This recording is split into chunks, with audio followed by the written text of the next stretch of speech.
O tema da volta de Cristo será trabalhado hoje pela manhã, como já foi no culto das 9, o será no culto das 19 horas. Esse é um tema que pouco tem sido pregado por muitas igrejas. E eu fiquei pensando por que ele tem sido tão pouco pregado. Irmãos, uma das respostas que veio ao meu coração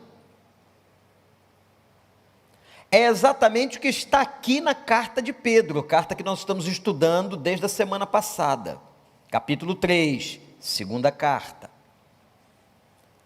Naquela época, nos dias de Pedro, igreja chamada primitiva,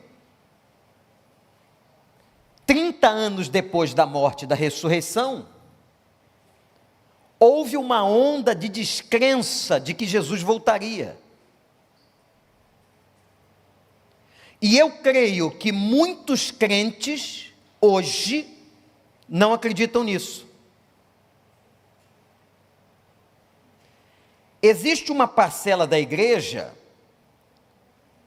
que acredita no evangelho de forma parcial. Estou falando aqui uma coisa grave, eu estou fazendo uma denúncia grave. Tem pessoas que acreditam no evangelho de forma parcial. Algumas não creem em algumas partes do evangelho. E uma das partes desacreditadas é a volta de Cristo. Começamos semana passada a estudar a segunda carta de Pedro. Primeiro capítulo, ele fala sobre maturidade, como é importante o crente ser maduro. Segundo capítulo, porque você é maduro, você tem competência para discernir e evitar as heresias e os falsos profetas. O terceiro capítulo, essa carta é atualíssima. Ele está falando do dia do Senhor, da volta de Cristo. Leamos, 2 Pedro 3. Esta é agora a segunda carta que escrevo a vocês, em ambas quero despertar com estas lembranças a sua mente sincera, para que vocês se recordem das palavras proferidas no passado pelos santos profetas e do mandamento do nosso Senhor e Salvador, que os apóstolos ensinaram a vocês. Antes de tudo, saibam que nos últimos dias surgirão escarnecedores zombando e seguindo suas próprias paixões. Eles dirão: o que houve com a promessa da sua vinda? Desde que os antepassados morreram, tudo continua como desde o princípio da criação. Mas eles deliberadamente se esquecem que há muito tempo, pela palavra de Deus, existem céus e terra, esta formada de água, e pela água o mundo daquele tempo foi submerso e destruído. Pela mesma palavra, os céus e a terra que agora existem estão reservados para o fogo, guardados para o dia do juízo e para a destruição dos ímpios. Não se esqueçam disso, amados. Para o Senhor um dia é como 1000 anos, e 1000 anos como um dia. O Senhor não demora em cumprir a sua promessa, como julgam alguns. Ao contrário, Ele é paciente com vocês, não querendo que ninguém pereça, mas que todos cheguem ao arrependimento. O dia do Senhor, porém, virá como ladrão. Os céus desaparecerão com um grande estrondo, os elementos serão desfeitos pelo calor, e a terra e tudo que nela há será desnudada. Visto que tudo será assim desfeito, que tipo de pessoa é necessário que vocês sejam? Vivam de maneira santa e piedosa, esperando o dia de Deus e apresentando a sua vinda, e apressando a sua vinda. Naquele dia os céus serão desfeitos pelo fogo, os elementos se derreterão pelo calor. Todavia, De acordo com a sua promessa, esperamos novos céus e nova terra, onde habita a justiça. Portanto, amados, enquanto esperam estas coisas, empenhem-se para serem encontrados por Ele em paz, imaculados, inculpáveis. Tenham em mente que a paciência do nosso Senhor significa salvação. Como também o nosso amado irmão Paulo escreveu a vocês com a sabedoria que Deus lhe deu. Ele escreve da mesma forma com todas as suas cartas, falando nelas destes assuntos. Suas cartas contêm algumas coisas difíceis de entender, as quais os ignorantes e instáveis torcem, como também o fazem com as demais escrituras para a própria destruição deles. Portanto, amados, sabendo disso, guardem-se para que não sejam levados pelo erro dos que não têm princípios morais, nem percam a sua firmeza e caiam. Cresçam, porém, na graça e no conhecimento de nosso Senhor e Salvador Jesus Cristo. A Ele seja glória, agora e para sempre. Amém. Terminou. Que carta extraordinária, essa carta que muita gente não dá valor, uma cartinha pequena no final do Novo Testamento. A gente costuma ler muito Efésios, Colossenses, Gálatas, Romanos, Coríntios, esquece de 2 Pedro. Olha que carta atual. O primeiro capítulo falou de maturidade, segundo de falsos profetas. Agora no terceiro capítulo ele fala do dia do Senhor. A volta do Senhor é chamada o dia do Senhor. E Pedro começa assim: eu estou lembrando a vocês coisas que vocês sabem. Interessante o amor de Deus. Ele não está trazendo nada inédito. Eu estou lembrando algo que vocês sabem. Deus é tão maravilhoso com a gente, que Ele fala e relembra a nós aquilo que falou. Tenham atenção. E aí Pedro começa assim, falando dos escarnecedores. Ô gente, não sei se vocês perceberam, nunca houve tanto tempo de deboche e escárnio contra a igreja, contra o reino de Deus, contra pastores, como nos dias de hoje. Escárnio, deboche. Isso também é sinal do dia do Senhor. Hoje à noite, quando nós continuarmos a reflexão sobre a vinda de Cristo, eu vou mostrar a vocês qual é a diferença do passado para hoje. Por quê? Há pessoas que dizem assim, mas essas coisas que estão em Mateus 24, elas já aconteciam nos dias de Cristo.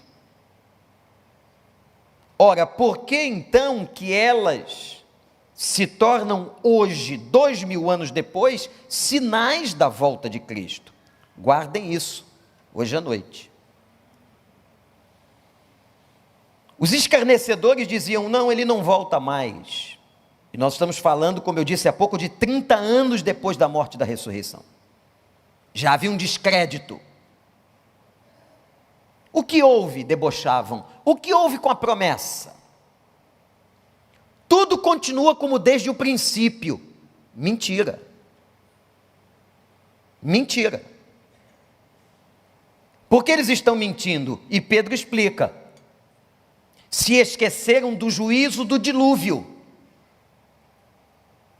O juízo do dilúvio foi um juízo de água, aonde as águas inundaram a terra,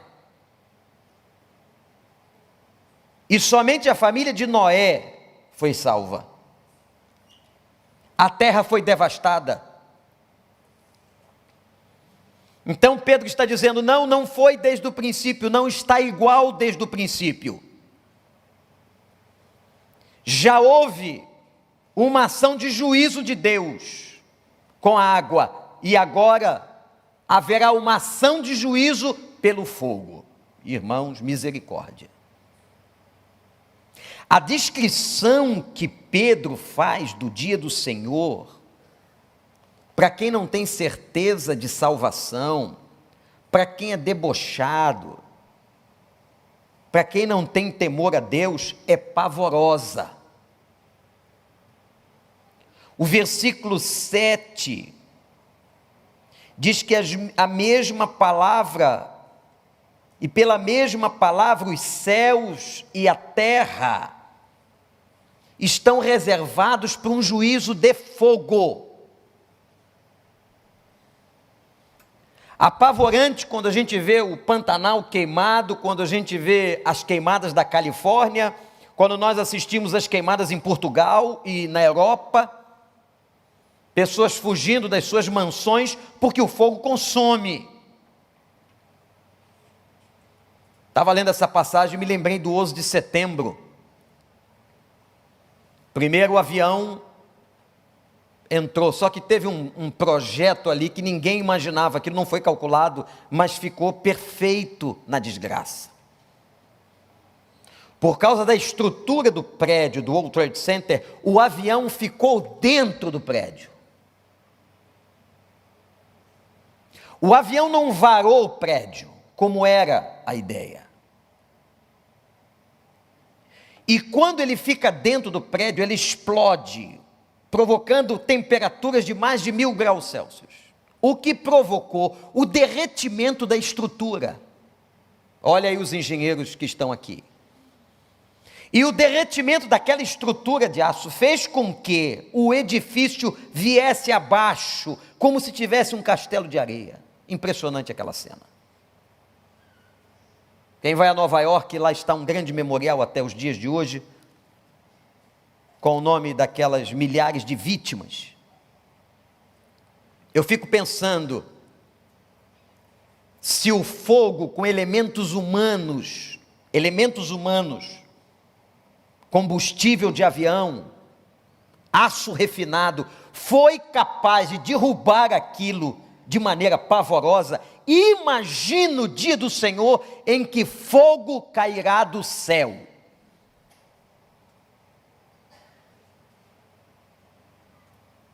Há um episódio, há um evento na natureza que chove fogo do céu,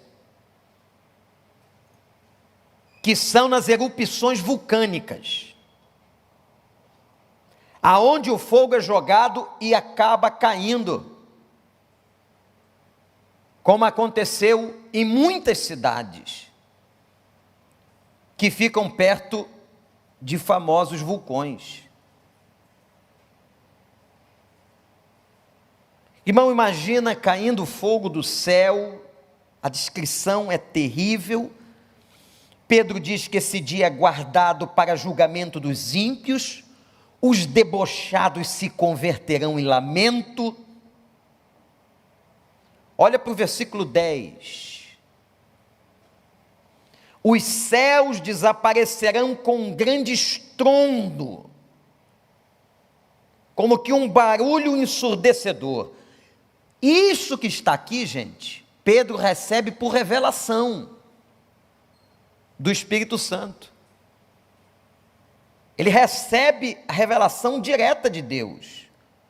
Os céus terão um grande barulho, os elementos serão desfeitos pelo calor, e a terra, com tudo que nela há, será desnudada. Os céus, versículo 12, serão desfeitos pelo fogo, e os elementos se derreterão.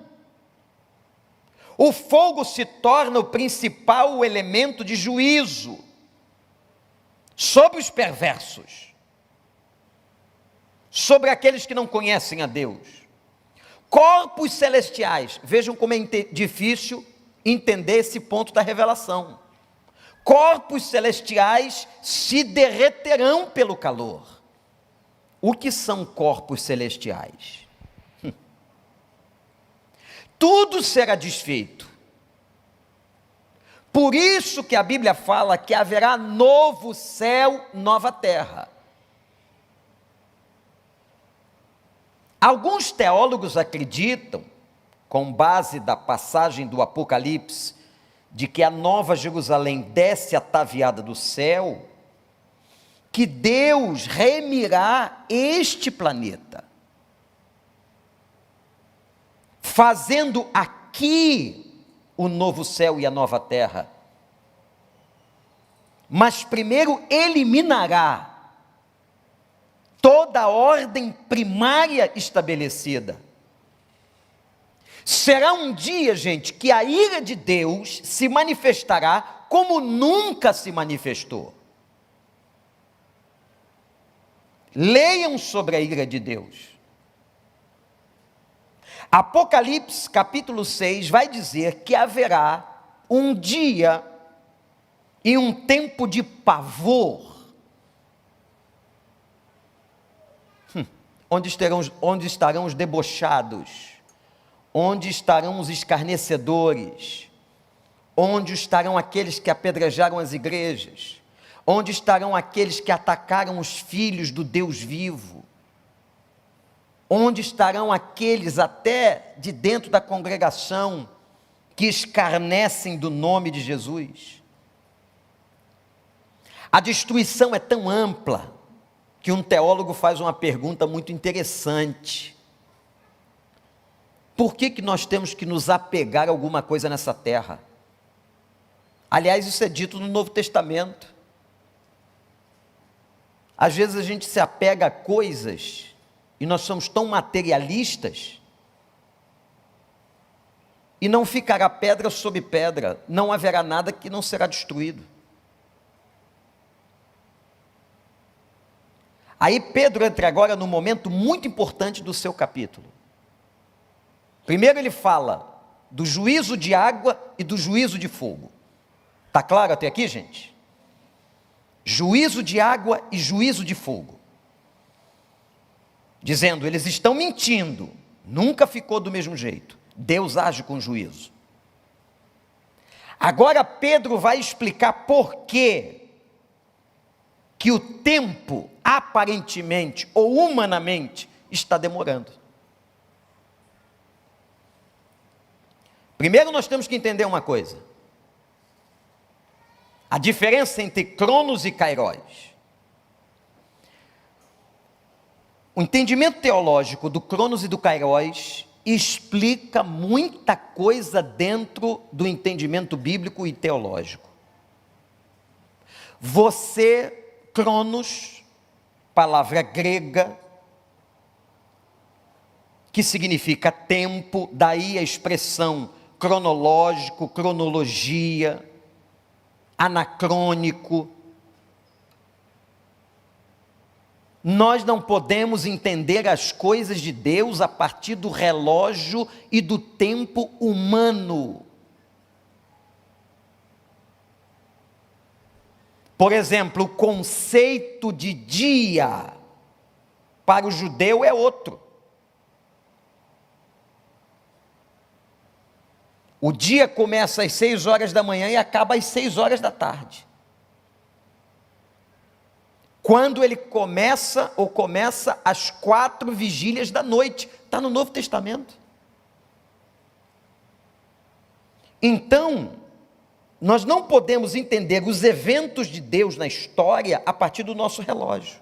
Deus trabalha no Kairos, o tempo dele. Então Pedro faz o seguinte, usa o Salmo 90. Pedro usa o Salmo 90, verso 4, e diz assim: um dia para o Senhor é como 1000 anos, e 1000 anos como um dia. Quer dizer, o nosso Deus não está dentro do Cronos, o nosso Deus é atemporal, ele está fora desse tempo. Olha para mim, eu vou tentar fazer uma ilustração para você entender um Deus atemporal. Suponha que esse púlpito seja o tempo na história humana.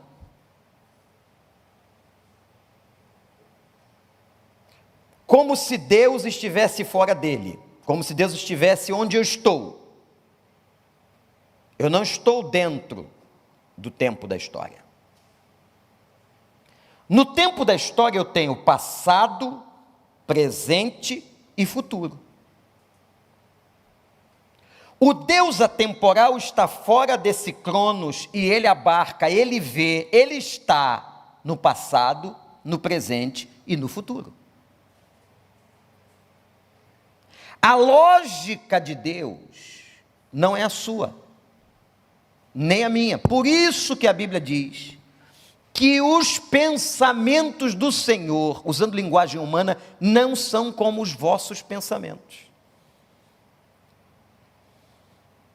E aí Pedro diz, ele virá como um ladrão, num tempo em que nós não sabemos. O próprio Cristo revelou isso, que quando Cristo está humanizado, em carne, ele perde, já expliquei isso, o atributo da onisciência. Então ele não sabe quando ele volta, ele diz só o Pai, só o Pai. Hoje ele sabe, porque ele já voltou, está à destra de Deus, Pai. Eu não sei o dia do retorno, um mistério dado do Senhor, e diz ele, leiam os sinais, sobre isso falaremos hoje à noite, sobre a frequência dos sinais. Aí Pedro explica, por que ele está demorando?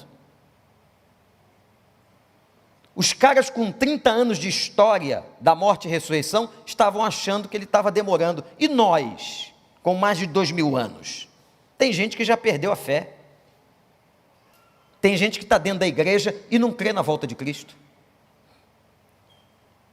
Pedro diz, o propósito da demora é a longanimidade e o amor de Deus. Que coisa linda. Com paciência, ele está aguardando a salvação das pessoas. O fato pelo qual Cristo não retornou é aguardando a salvação de pessoas, não querendo, versículo 9, está aí na sua Bíblia, que ninguém pereça, mas que todos cheguem ao arrependimento. Cai por terra aqui qualquer entendimento de que Deus escolhe uns para salvação e outros para perdição. É mais um texto que cai por terra esta ideia. Deus amou o mundo de tal maneira que todo aquele que crê, a vontade de Deus, diz outra escritura, é que todos sejam salvos. Não foi estabelecido privilégios para alguns, e nem Deus criou pessoas para mandar para o inferno. Ele quer que ninguém pereça. Igreja do Senhor, essa tarefa foi dada a nós. Irmãos que estão em células, irmãos que estão fora de células, irmãos que trabalham, irmãos que estudam, irmãos que são vizinhos. Nós temos que ter pressa na salvação dessas pessoas, pessoas que estão condenadas sem Cristo, pessoas que estão ávidas a ouvirem a mensagem. Por favor, o sangue dessas pessoas será requerido das suas mãos. Por isso que o Senhor espalha a gente por aí, coloca a gente, cada um morando num condomínio, cada um trabalha numa empresa diferente, cada um estuda numa escola diferente. Ele foi espalhando o sal da terra na terra, espalhando os luzeiros, para que a gente possa pregar esse evangelho, porque a volta de Cristo é iminente. Por isso ele retarda ou espera a sua volta.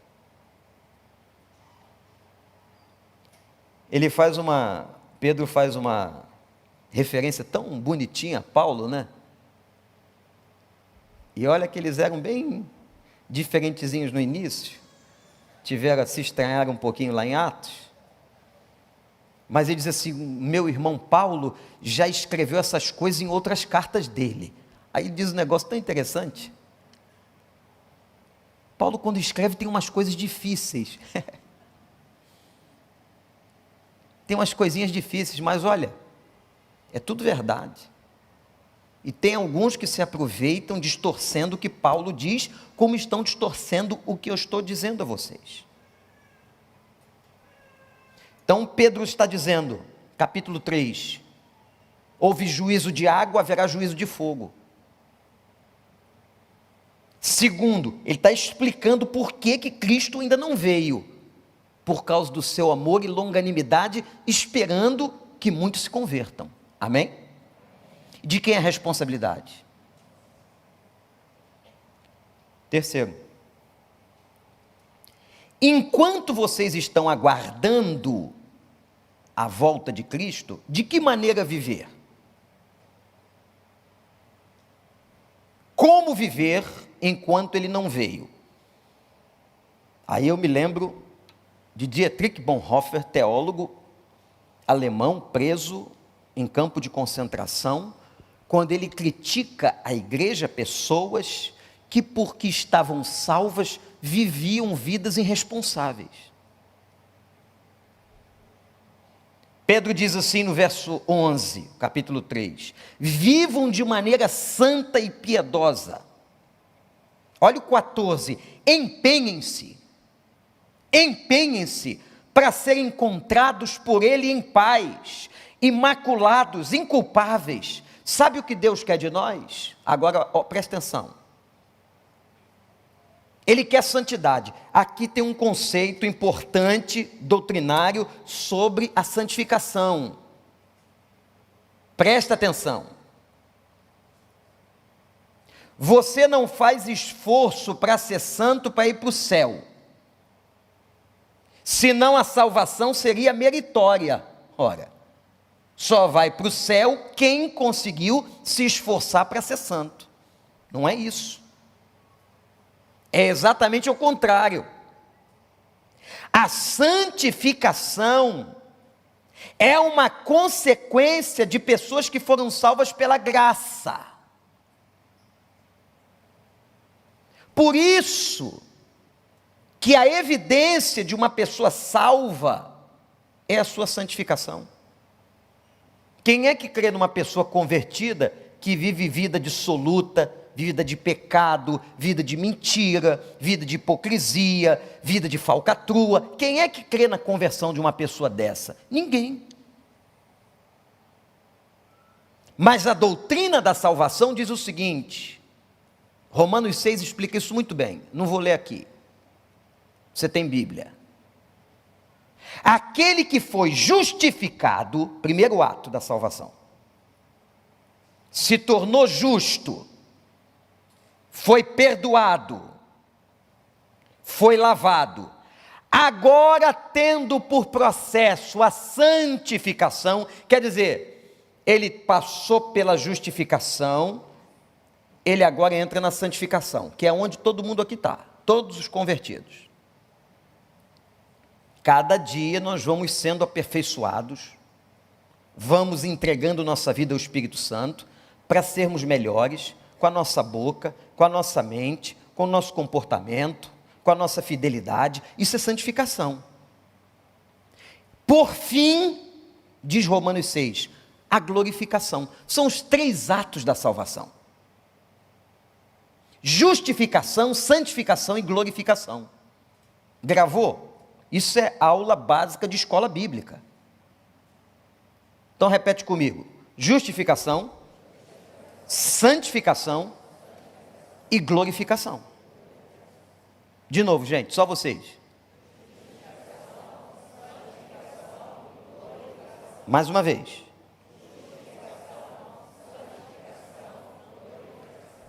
Quem não passou ou não evidencia a santificação não poderá ser salvo, porque não conheceu o processo salvífico e a justificação. Por isso que ele diz assim, sem a santificação, ninguém verá a Deus. É simples. O problema é entender doutrinariamente o que Pedro está dizendo. Então eu não me esforço, eu não faço força para que eu possa ser salvo. Salvação é pela graça por meio da fé. Efésios 4. A santificação é natural daquele que passou pela justificação. Outra coisa importante, eu devo esperar esse momento com uma exuberante expectativa, alegria. Diz assim, Maranata, ora vem Senhor Jesus. Maranata, ora vem Senhor Jesus. Gente, nós tínhamos que estar aqui ansiando, desejosos pela volta de Cristo, para pôr fim a todo esse sistema mundano, pecaminoso, injusto. Mas você sabia que tem crente, aqui não, nem aí na sua casa, mas tem crente por aí, que se você falar disso, diz assim, pastor, não quero ir não. Eu falei, como assim? Não, quero aproveitar mais. Aproveitar o quê?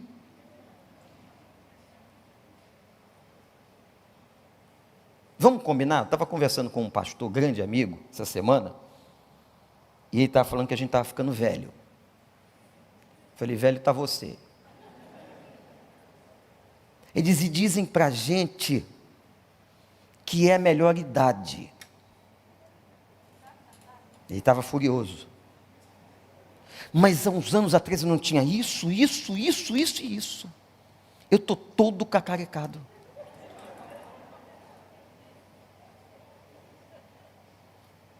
Isso é uma adequação psicológica. Aí você diz assim, mas eu estou mais experiente. Quando você se lembra, né?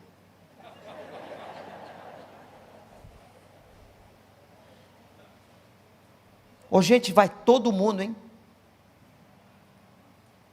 E é melhor você gostar que ele volte. Que você ame a sua vinda. Tudo que nós construímos fica. Nós vamos como chegamos. Saímos do pó, voltaremos para o pó. Vai para o pó. Aquelas partes plásticas que você colocou, fica ali. Minhoca não quer. Minhoca gosta de carne. Não tem jeito. Agora, ter gente na igreja que não tem expectativa exuberante da volta do Senhor, como diz o versículo 12, é dia de grande alegria, gente, é dia de vitória, é dia de consumação, é dia que Satanás será derrotado definitivamente, é dia em que os céus vão jubilar, é dia em que a morte não existirá mais, as doenças não prevalecerão, as contas vão acabar, o Senhor será o nosso sol, é dia de vitória. Aqueles que amam ao Senhor, amam a sua vinda. Que papo é esse que eu quero ficar mais um pouquinho? Que aonde você está achando isso? Que teologia é essa? Eu só posso entender uma coisa, uma pessoa que fala isso, não experimentou salvação e não tem visão celestial. Não tem, precisa ter. Nós temos que arder pelo céu. Falou em céu, a gente tem que ter frenético. Aquele dia será maravilhoso, todos os inimigos colocados por escabelo dos seus pés, Satanás acorrentado, ninguém mais será tentado, você não derramará uma lágrima mais dos seus olhos, a vitória estará em suas mãos, e o nosso Senhor com o cetro da vitória, derrubando com o sopro da sua boca todas as coisas. Você acha que Jesus vai se dar o luxo de encarar Satanás? Que Jesus nada, leia Apocalipse, ele vai mandar o tal do Miguel, que vai com um sopro derrubar as forças do inferno. A história está nas suas mãos, ele faz o que ele quer. Ele é poderoso, é isso que Pedro está dizendo. Não pense que você tem um demiurgo, não, que você adora um pedaço de estátua, de pedra. Você adora um Deus vivo, um Deus que fala, um Deus que ouve, um Deus que age, um Deus que se move, um Deus que transforma, um Deus que tem a história nas suas mãos. Ame a sua vinda, e vai ser um dia tão maravilhoso. Tem gente que vai se encher de medo, desespero. Tem um texto em Apocalipse, não dá para a gente fazer a escatologia toda numa mensagem de 30 minutos. E procurarão a morte e não a encontrarão. O desespero tomará conta dos ímpios, desses que debocham, que apedrejam a noiva. A noiva é a igreja. Imagina, a linguagem de Pedro é a linguagem usada por Paulo, a linguagem usada por Cristo na revelação do Apocalipse, a imagem da igreja como noiva. Quantas mulheres estão aqui foram noivas no dia do casamento? Que dia glorioso, que expectativa. As mulheres criaram hoje na modernidade até o dia da noiva. A ansiedade começa muito antes, é aquele momento para encontrar o seu amado, naquele encontro triunfante. Eu já fiz tanto casamento na minha vida, mas eu me lembro de alguns, que quando a noiva chegou, ela está aqui hoje, quando ela chegou, ela só chorava. Até hoje eu não entendi porque ela estava chorando, ela chorou muito. Alegria. E quando ela viu aquele noivo, tão lindo, para ela, porque não é, gente, você não casa com quem é feio para você, só se você for doido. Pessoa que você se aproxima e casa é a pessoa mais linda para você.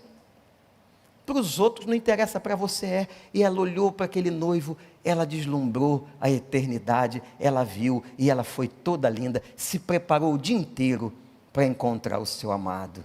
E disse assim: eu sou do meu amado e ele é meu. Não é bonitinho? Não é romântico? Agora traduz isso para a igreja do Senhor encontrando o seu Senhor.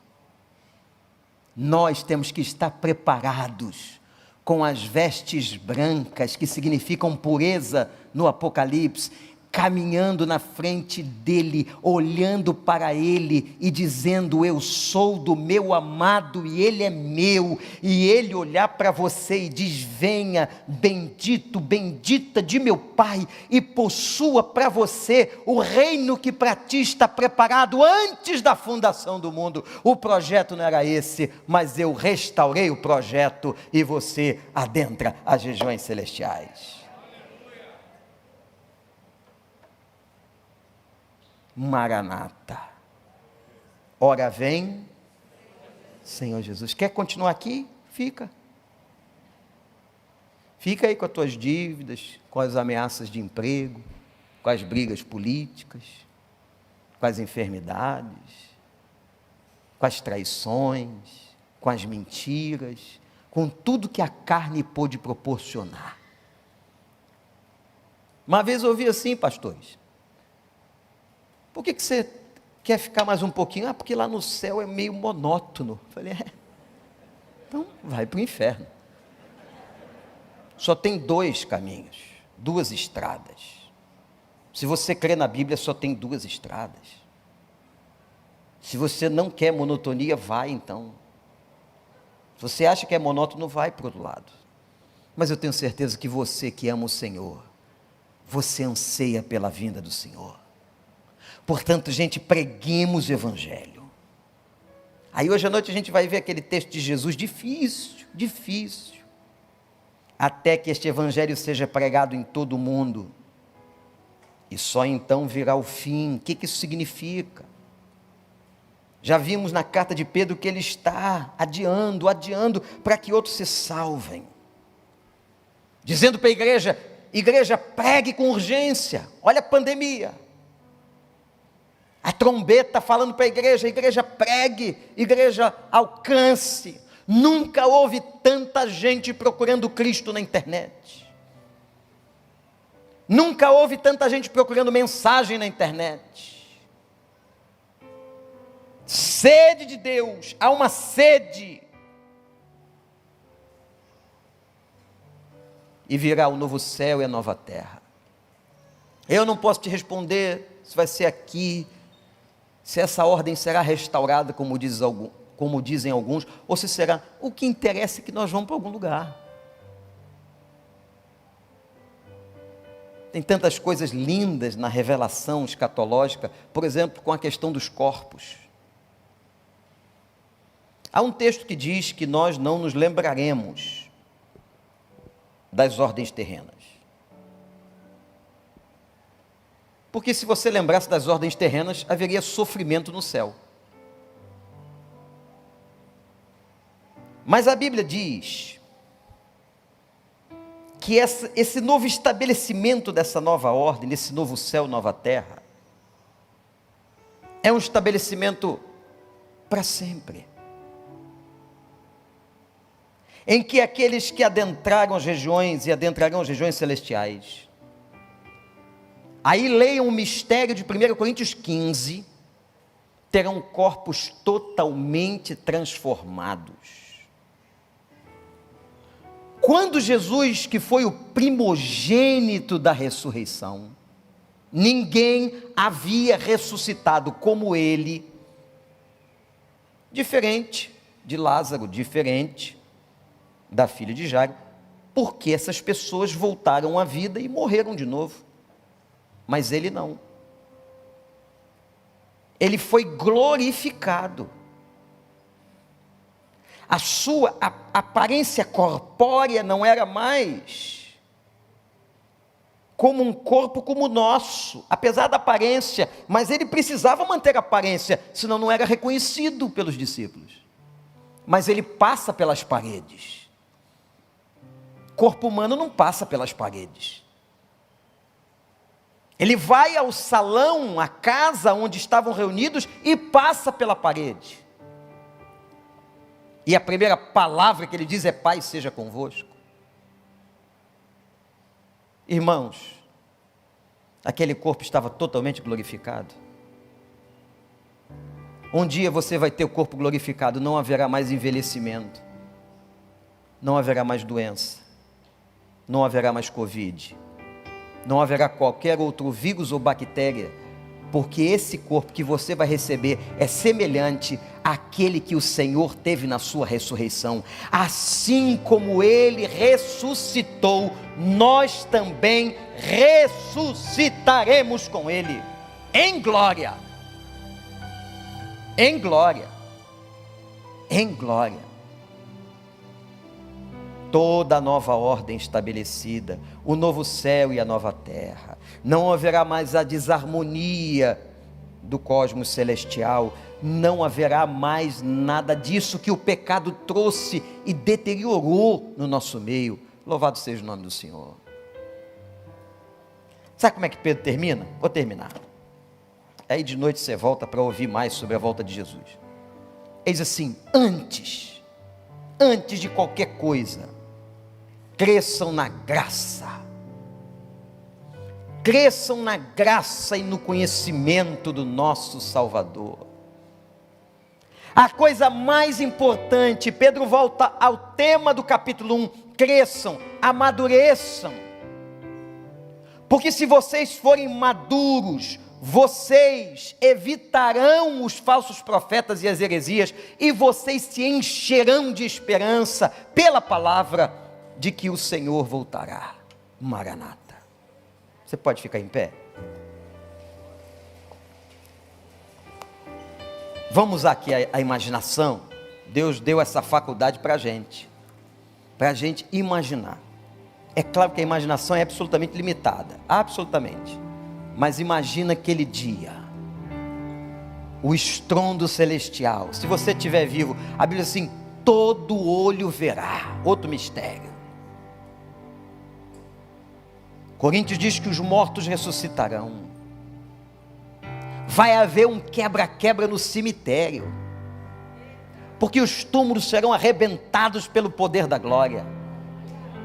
Todo olho verá e toda língua confessará. Depois de abrir o olho, o que a gente vai fazer é ajoelhar e confessar: Jesus Cristo é Senhor, para a glória de Deus Pai.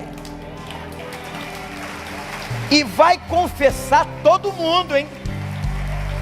Vai confessar quem entra lá e quem não vai entrar. Vai ser igual aquele centurião.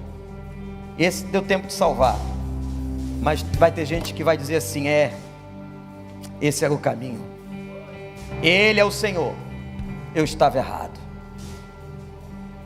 Mas haverá um momento em que a Bíblia diz que a palavra de juízo final será assim: eu não te conheço.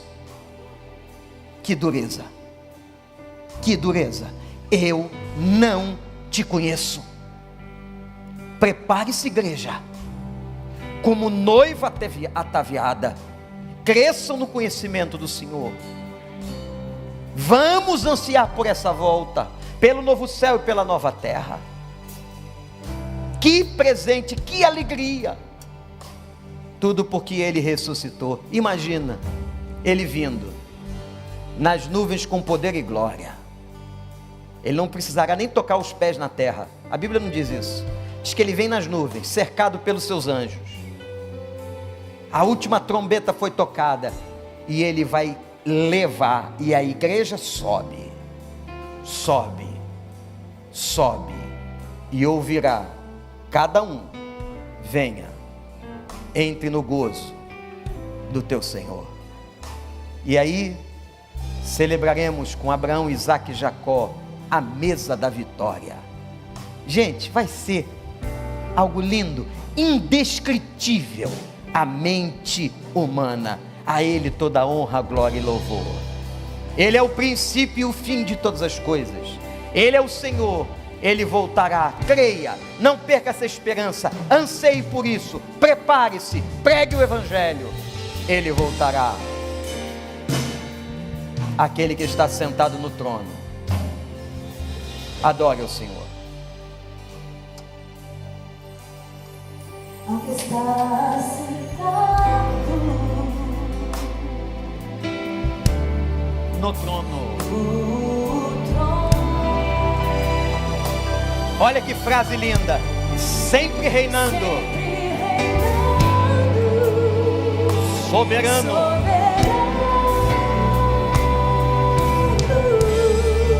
Anjos cantando, diz a Bíblia. Anjos cantando E os homens de Deus louvando. Homens louvando. E Deus reúne o seu povo. Deus reunido com seu povo. E a igreja declara: Alfa e Ômega, Alfa e Ômega, é Cristo Filho, o Filho do Deus vivo. Ó, vem, Senhor, vem terminar com a injustiça, com o sofrimento, com a dor.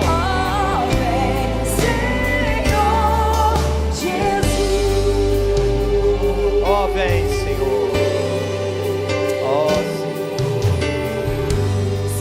Ansioso espero. Diz pra Ele: eu espero, Senhor, com ansiedade a tua volta. A sua volta. O grande dia em que tu virás. O grande dia em que tu virás. Levante suas mãos e então subiremos. E então Contigo estaremos.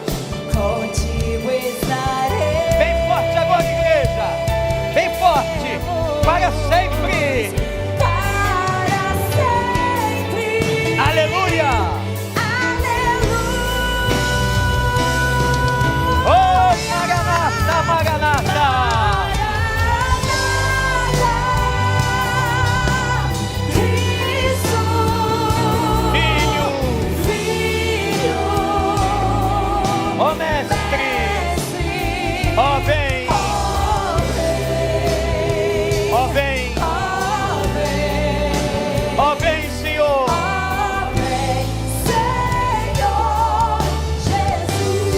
mulheres agora.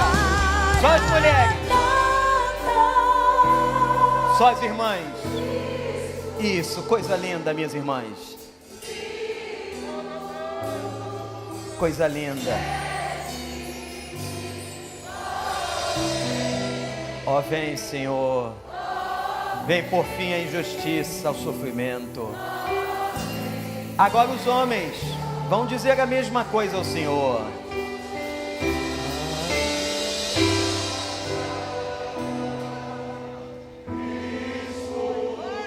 Aleluia. As vozes dos homens. Vem, Senhor. Nós ansiamos a tua volta. Ó, vem. Ó, vem, Senhor. Toda a igreja com as mãos para cima num gesto de rendição a Ele.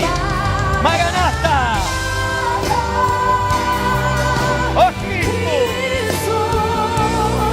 Ó Filho! Ó Mestre! Ó, vem, Senhor!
Meu Pai, obrigado por essa promessa. Não tem coisa mais linda, Senhor, do que o Senhor prometer para nós um novo céu e uma nova terra.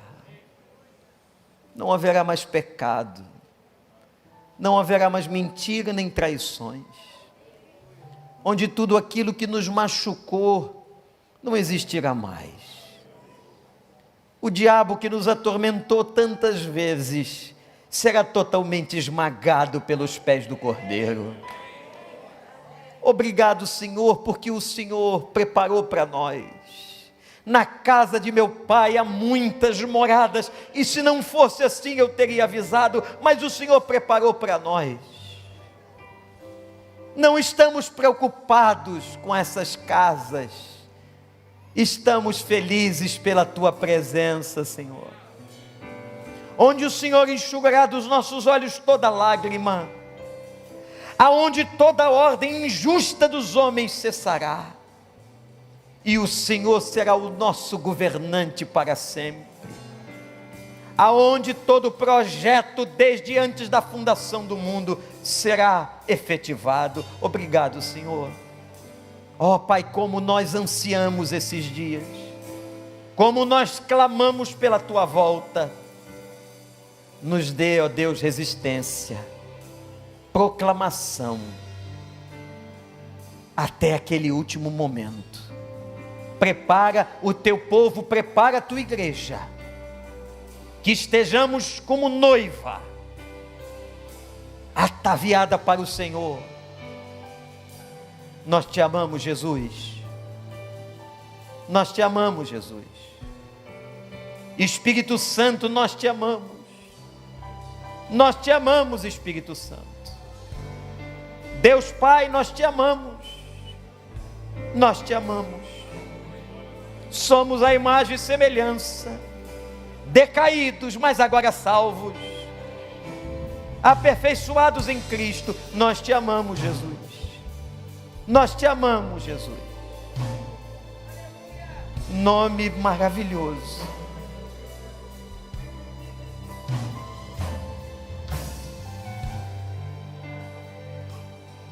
No início eras a palavra, era a palavra. De olhos fechados, nós vamos, não estava no script não, mas nós vamos emendar glorificando o nome do Senhor com esse cântico. No início era a palavra. Esse cântico é um dos cânticos mais cantados hoje no mundo, porque ele glorifica o Rei. Se você tem mais um pouquinho, faz isso, porque ele merece. No início eras a palavra, com Deus. Oh, meu Deus. Mistério. O mistério de tua glória. Em Cristo foi revelado.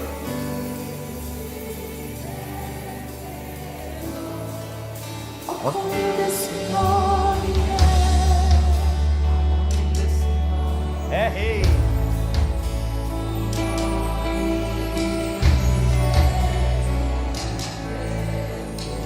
Faz essa declaração de amor.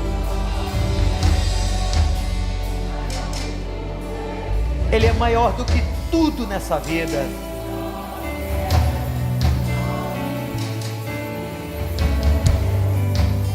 Se humilha, se quebra diante dele. deixou o céu para buscar-nos E veio. veio pra nos resgatar. Amor maior que o meu pecado. Amor maior que o meu pecado. Nada vai nos separar. Romanos 8.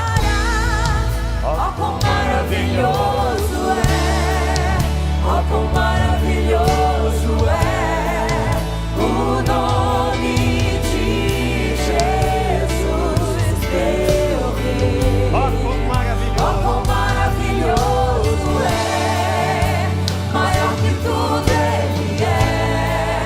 Oh, quão maravilhoso é o nome de Jesus. Ele está aqui. Oh, quão maravilhoso é Ele está o aqui. nome de Jesus. Onde está? Onde está a morte, o teu aguilhão? Onde está a morte, a tua força? Ele venceu a morte. A morte venceu.